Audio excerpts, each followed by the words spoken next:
ہم یہ سمجھتے ہیں کہ گالی دینے سے لوگ ڈرتے ہیں. اللہ عز و جلال نے اپنے پیغمبر کو اخلاق دیا، نرمی دی، جس سے اللہ عز و جلال نے دین کو دنیا کے کونے کونے تک. مجھے اخلاقی طور پہ دیوالیہ نہیں ہونا چاہیے. کوئی زیادہ سے زیادہ گالی دے دے گا پھر کیا ہوگا؟ کیا کان ٹوٹ کے گر جائے گا؟ کچھ بھی نہیں ہوتا. اللہ کی رسول صلی اللہ علیہ وسلم نے کیا سکھایا؟ حدیث کے الفاظ ہیں، علماء تشریف فرمائے ہیں، دنیا کی کوئی کتاب اس پلے کی روایت پیش نہیں کر سکتی. ان اللہ وملائکتہ واہل السماوات والارضین حتى النملة في جحرها وحتى نينان البحر ليصلون على معلم الناس الخير. اللہ اپنی رحمتوں کا نزول فرماتے، ساتوں آسمانوں کے کھربوں فرشتے بخشش اور مغفرت اور برکت کی دعائیں کرتے ہیں.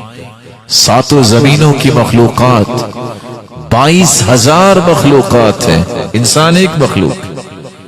یہ انسان کے لیے بخشش اور برکت کی دعاؤں میں لگے ہیں، لیکن کون سا انسان؟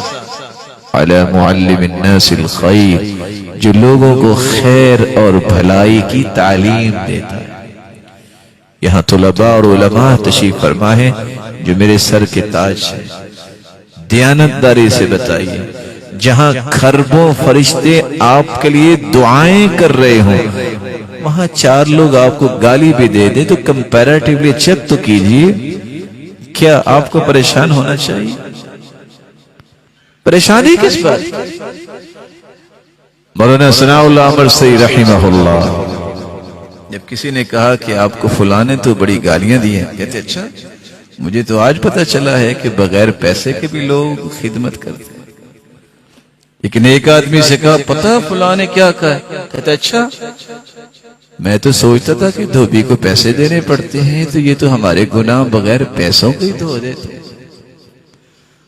سماحہ پیدا کی، تونگری بدل است نہ بسال است، موال است بزرگی بے عقل است نہ بسال است. مال سے انسان غنی نہیں ہوتا. کتنے مالدار ہیں انتہا درجے کے بخیل، دل سے انسان امیر ہوتا ہے. بزرگ 80 سال ہونا اس کے لیے ضروری نہیں ہے، عقل کے ساتھ انسان بزرگ بنتا ہے. 14 سالہ مفتی عبداللہ ابن عباس بیٹھے ہوتے، فتویٰ دیتے، اور بدری صحابہ 65 سالہ بھی فتویٰ عبداللہ ابن عباس کا مانتے. اپنے اندر قوت پیدا کیجیے، ٹالریٹ کرنا، برداشت کرنا. کوئی بڑی سے بڑی بات بھی کہہ دے پھر کیا ہوگا؟